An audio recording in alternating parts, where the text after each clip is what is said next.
todos, eu sou o Caio de Capua, criador e diretor do Cosmuseu, Museu Vivo de Culturas Ancestrais.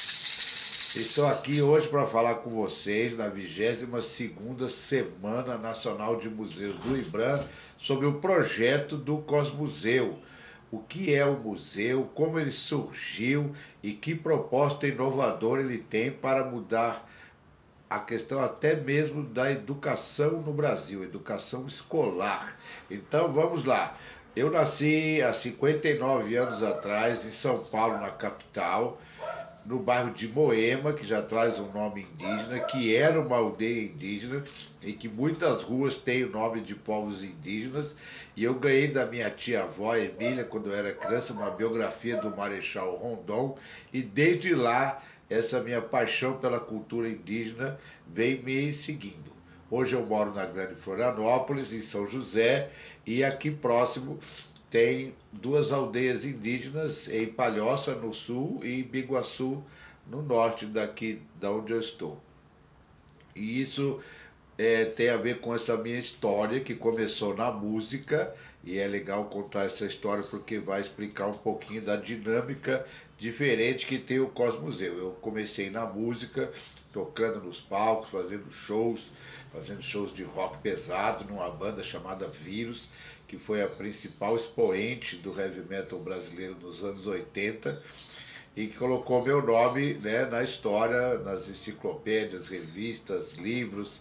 Então a minha história começou na música e depois eu resolvi me dedicar ao lecionar como professor de artes, professor de inglês, as duas disciplinas. Então eu já tive essa inserção na escola, né, por mais ou menos 20 anos, e a partir de 2013 que a história do Cosmuseu começa. Em 2013 eu estava lecionando artes numa escola e me senti incomodado de tratar da temática indígena exatamente por não conhecê-la, né, de perto, conhecer apenas de longe, pelos livros, pelos filmes, pelos estudos. Então eu resolvi me aventurar. No final de 2013 fui conhecer o povo Guarani lá em Biguaçu e desde 2013 até hoje, são 10 anos dessa trajetória, que eu me envolvo com esse conhecimento. Isso me fascinou muito porque transformou a minha visão de humanidade, de mundo, de vida. E eu participei de diversas cerimônias, rituais, aprendizados, dezenas e dezenas de conversas sobre todos os assuntos, até conseguir ter uma que eles chamam de cosmovisão, que é uma palavra que para mim é recente, mas que me fascinou muito e demorou muito tempo para eu entender. E é isso que eu procuro passar no Cosmuseu, né, cujo nome já é, né, Museu Vivo de Cosmovisão Ancestral.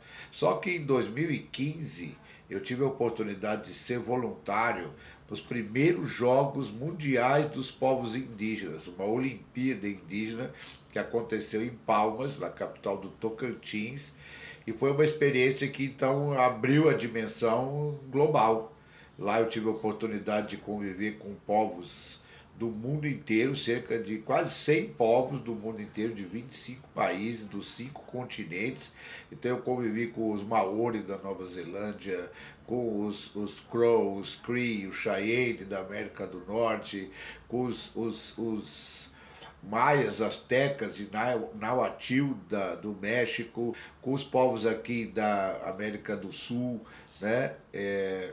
Com os povos brasileiros, eram 25 povos do Brasil. Imagina então, você tem ali numa tacada só um encontro gigante, né, de povos do mundo inteiro. Isso então ampliou minha visão a nível, né, universal.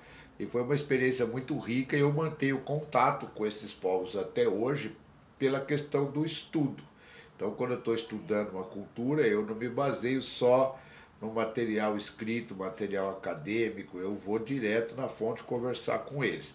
Então, quando foi 2016, eu resolvi pegar esse acervo que eu estava começando, né, de artefatos indígenas, e montei uma exposição para visitar as escolas. Aí surgiu essa ideia itinerante do Cosmuseu. Então o que eu fiz? Eu criei um projeto chamado Guardiões da Terra, cultura indígena nas escolas e passei a visitar as escolas, tanto que foi bem sucedido que eu recebi o título de cidadão honorário aqui de São José por causa desse trabalho. Então, 2016, 2017, 2018, até a chegada da pandemia. Quando a pandemia chega, fecha tudo, lockdown, eu continuei o projeto internamente, estudando e aprimorando. Aí eu descobri o ENAP, Escola Nacional de Administração Pública, e fiz vários cursos na área de museologia lá.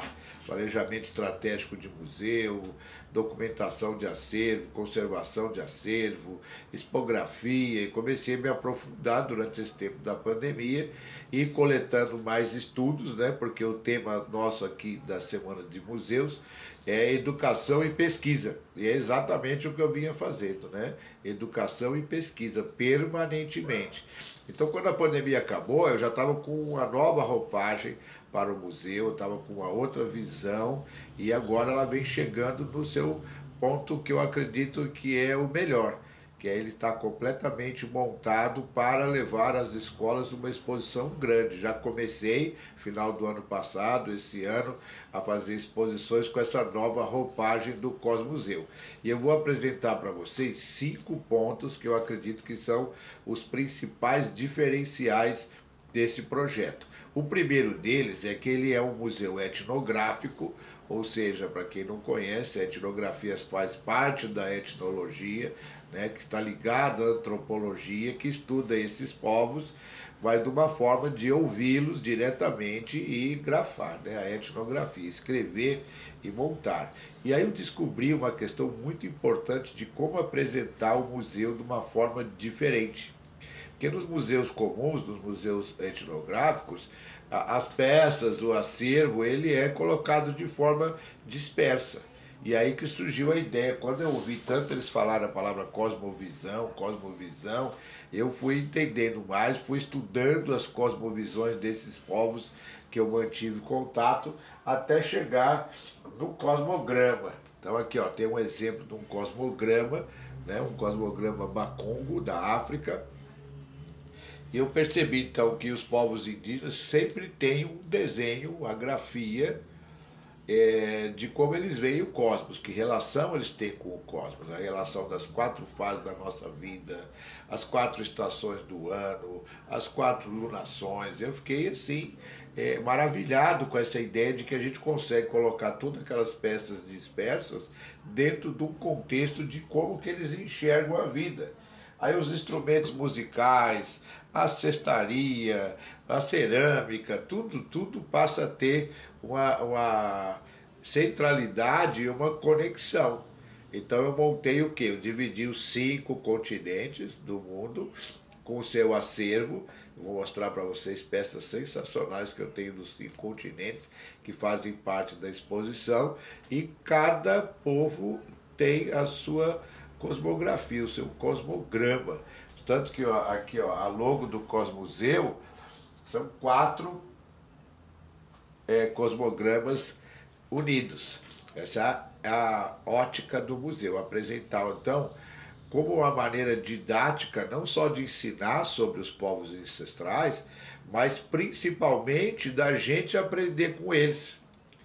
Porque, como eu falei, eles são cosmocêntricos. Para eles, o centro de tudo é o próprio cosmos.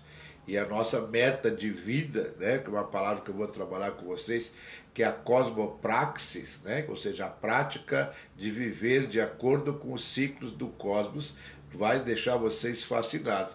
Que é o que eu vejo hoje, que vocês vão ver na nossa segunda conversa, que é a questão do nosso problema atual do mundo, né, que a gente está vendo agora, principalmente com a questão climática, mas todos os aspectos estão envolvidos, a saúde mental, como que os povos indígenas podem ser a solução para o nosso mundo. A gente já tem alguns exemplos, né, para quem acompanha o mundo da cultura, né, o líder indígena, o Ailton Krenak, né, que acabou de assumir a cadeira dele na Academia Brasileira de Letras, tem um livro muito importante que é eixo, né, dos nossos pressupostos teóricos aqui do Cosmuseu, que é o livro Futuro Ancestral.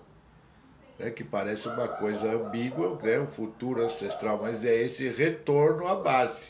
Porque hoje nós somos antropocêntricos, né? Nós temos uma cultura voltada em nós mesmos. E eles não, eles têm uma noção de que a gente faz parte de um todo, né? Então esse cosmocentrismo é a base da parte didática do Cosmuseu. E aí eu vou apresentar para vocês esses pontos diferenciais. Esse é o primeiro ponto, né? O segundo ponto, como eu falei, é a minha vivência, que é uma coisa também rara, de poder conviver com povos do mundo todo. Outra coisa importante são as narrativas míticas. Para cada peça que vocês vão ver no museu, existe a narrativa mitológica de como ela surgiu, por que ela surgiu e para que ela funciona, como é que ela funciona, para que ela serve. Então a gente está tendo aqui o pequeno problema, né, de ruído externo na rua dos cachorros, eu peço desculpa, mas eu já tentei outras vezes aqui e não deu certo, então vamos ter que fazer assim mesmo, tá? Mas vamos lá, outra coisa importante do museu é a interação do aluno com o acervo.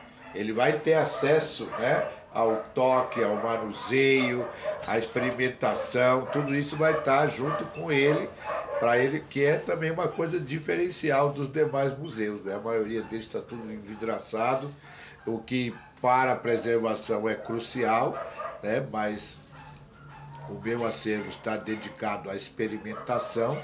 E outro ponto importante também é a questão da narrativa na primeira pessoa. Né? Numa narrativa comum, as pessoas falam, ah, eles acreditavam nisso, eles fazem isso. E no Cosmuseu eles vão experimentar como se eles fossem os próprios indivíduos desse povo. Então nós vemos o mundo assim, né? Nós nos preparamos assim. Esse é um outro diferencial bastante importante do Cosmuseu.